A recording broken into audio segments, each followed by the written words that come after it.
Say there's a coin that's currently worth hundreds of US dollars, but it's not made of gold or platinum or any precious metal. In fact, it's not the kind of coin you can hold in your hand or stick in a piggy bank. It's a digital currency, which means it only exists electronically. I'm talking about Bitcoin. Bitcoin doesn't work like most money. It isn't attached to a state or government, so it doesn't have a central issuing authority or regulatory body. Basically, that means there's no organization deciding when to make more Bitcoins, figuring out how many to produce, keeping track of where they are, or investigating fraud. So how does Bitcoin work as a currency? Or have any value at all? Well, Bitcoin wouldn't exist without a whole network of people and a little thing called cryptography. In fact, it's sometimes described as the world's first cryptocurrency, and here's how it works. Bitcoin is a fully digital currency, and you can exchange Bitcoins between computers in a worldwide peer-to-peer network. The whole point of most peer-to-peer networks is sharing stuff, like letting people make copies of super legal music or movies to download. If Bitcoin is a digital currency,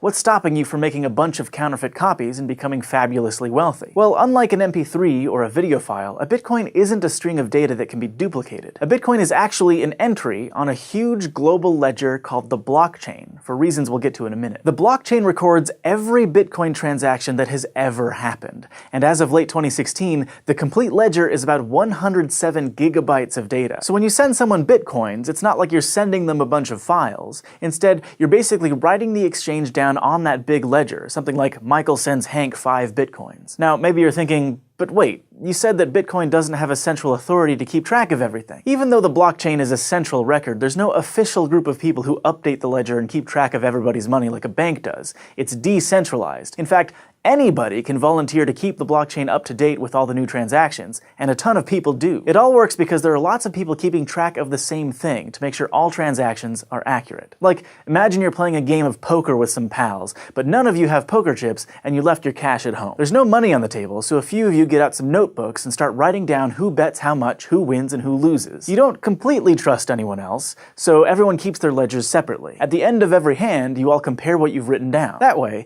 if someone makes a mistake, or tries to cheat and snag some extra money for themselves, that discrepancy is caught. After a couple of hands, you might fill up a page of your notebook with notes about the money movement. You can think of each page as a block of transactions. Eventually, your notebook will have pages and pages of information, a chain of those blocks. Hence, blockchain. Now, if thousands of people are separately maintaining the Bitcoin blockchain, how are all the ledgers kept in sync? To stick with our poker analogy, think of the entire Bitcoin peer-to-peer network as a really huge poker table with millions of people. Some are just exchanging money, but lots of volunteers are keeping ledgers. So when you want to send or receive money, you have to announce it to everyone at the table, so the people keeping track can update their ledgers. So for every transaction, you're announcing a couple of things to the Bitcoin network: your account number, the account number of the person you're sending Bitcoins to, and how many Bitcoins you want to send. And all of the users who are keeping copies of the blockchain will add your transaction to the current block. Having a bunch of people keep track of transactions seems like a pretty good security measure. But if all it takes to send Bitcoins is a couple of account numbers,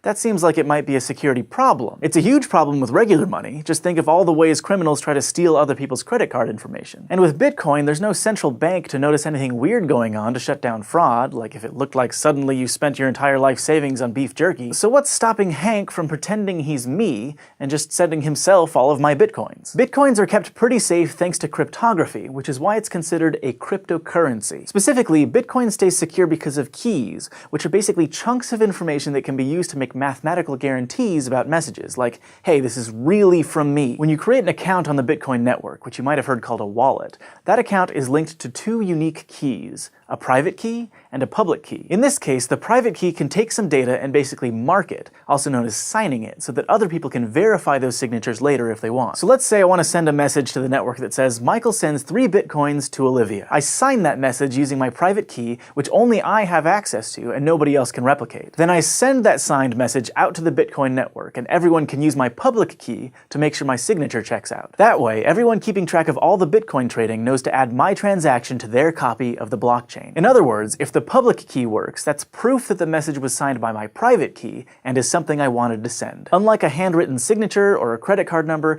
this proof of identity isn't something that can be faked by a scam artist. The who part of each transaction is obviously important to make sure the right people are swapping Bitcoins, but the when matters as well. If you had $1,000 in your bank account, for example, and tried to buy two things for $1,000 each, the bank would honor the first purchase and deny the second one. If the bank didn't do that, you'd be able to spend the same money multiple times, which might sound awesome, but it's also terrible. A financial system can't work like that because no one would get paid. So if I only have enough money to pay Olivia or Hank, but I try to pay them both, there's a check built into the Bitcoin system. Both the Bitcoin network and your wallet automatically check your previous transactions to make sure you have enough Bitcoins to send in the first place. But there's another problem that might happen with timing. Because lots of people are keeping copies of the blockchain all over the world, network delays means that you won't always receive the transaction requests in the same order. So now you've got a bunch of people with a bunch of slightly different blocks to pick from, but none of them are necessarily wrong. Okay, Bitcoin, how do you solve that problem? It turns out it's by actually solving problems.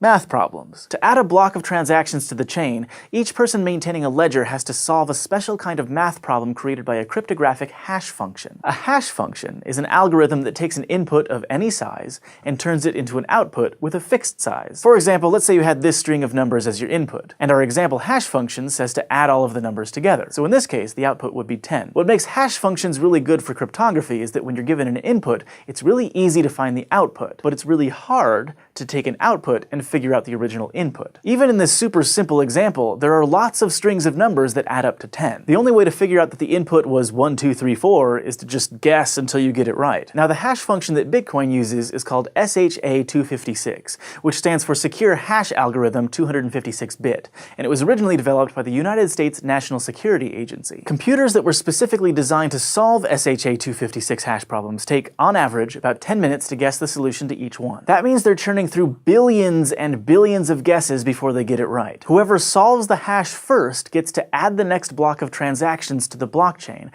which then generates a new math problem that needs to be solved. If multiple people make blocks at roughly the same time, the network picks one to keep building upon, which becomes the longest and most trusted chain, and any transactions in those alternate branches of the chain get put back into a pool to be added onto later blocks. These volunteers spend thousands of dollars on special computers built to solve SHA-256 problems and run their electricity bills up sky high to keep those machines running. But why? What do they get out of maintaining the blockchain? Is it just community service? Well, Bitcoin actually has a built-in system to reward them. Today, every time you win the race to add a block to the blockchain, 12.5 new Bitcoins are created out of thin air and awarded to your account. In fact, you might know the Bitcoin ledger keepers by another name. Miners. That's because keeping the blockchain updated is like swinging a proverbial pickaxe at those hash problems, hoping to strike it rich. When Bitcoins were first created in 2009, they didn't really have any perceived value. Tens of Bitcoins would have been worth the same as a bunch of pennies. As of November 10th, 2016, though, one Bitcoin is worth $708 so 12.5 Bitcoins are worth $8,850. That's a nice chunk of change. Every single Bitcoin that exists was created to reward a Bitcoin miner. Besides the big payout when they add a new block of transactions,